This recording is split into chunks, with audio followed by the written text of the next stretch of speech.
విన్నావా? వైఎస్ఆర్ గారు యాక్సిడెంట్లో వచ్చింది, అవునా?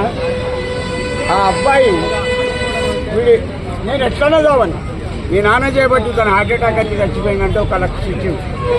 ఇంటింటికి తిరిగి మహబాద్లో అతన్ని ఉరికిచ్చి కొట్టిండు. మహబాద్ రైల్వే స్టేషన్లో అక్కడ నేనున్నా. తెలంగాణ వాళ్ళు యాక్సెప్ట్ చేయలేదు మరి, అందుకే రాళ్ళు ఇచ్చుకుంటారు. ఒకటి బాగి నువ్వు ఎక్కడిదే తెలంగాణ? నువ్వు 9 రోజులు ఉపవాసం ఉంటావా? 18 రోజులు బతకచ్చు. 9 రోజులు ఉపవాసం ఉంటావా? కాదు, ఒక్క పూట 2 పూటలు ఒక్కరోజు అన్నం తినకపోతే తెల్లాలేసి చేయి కడగగానే కుండలో ఏమున్నాయని ఎప్పుడు ఆడుకుంటాం. 9 రోజులు అప్పటి నుంచి ఇప్పటి వరకు 10 సంవత్సరాలు మోసమే చేసినాం. బంగారు తెలంగాణ అన్నారండి కేసీఆర్ గారు. పక్కా తాగుబోతు తెలంగాణ జమ చేసింది. 15 సంవత్సరాల పిల్లగాడు 3 బీర్లు తాగుతాడు. ఆ డబ్బులు ఎక్కడి? తల్లిదండ్రులు తాగుని డబ్బులు ఇస్తారా?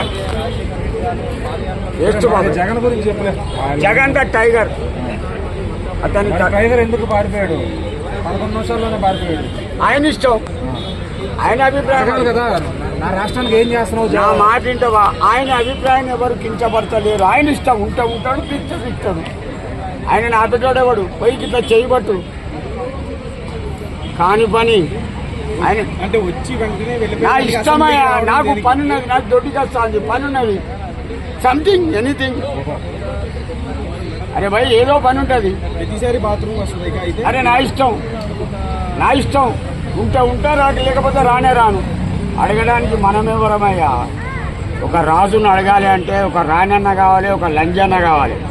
ఆ 2 కాదు. మనం ఎప్పుడైనా సరే గుర్తుపెట్టుకో బాబు, అతన్ని కించపరచొద్దు, మంచోడు కాదు. నవ్వుకుంటూ కాంగ్రెస్ సిస్టమ్ ఎట్లుంటుంది ఎరికేనా? తనే చంపేసి ఎదుటోని మీద చేస్తారు. అది వాళ్ళ రాజకీయ చరిత్రలో ఫస్ట్ స్టెప్. Bye, over. కూర్చో.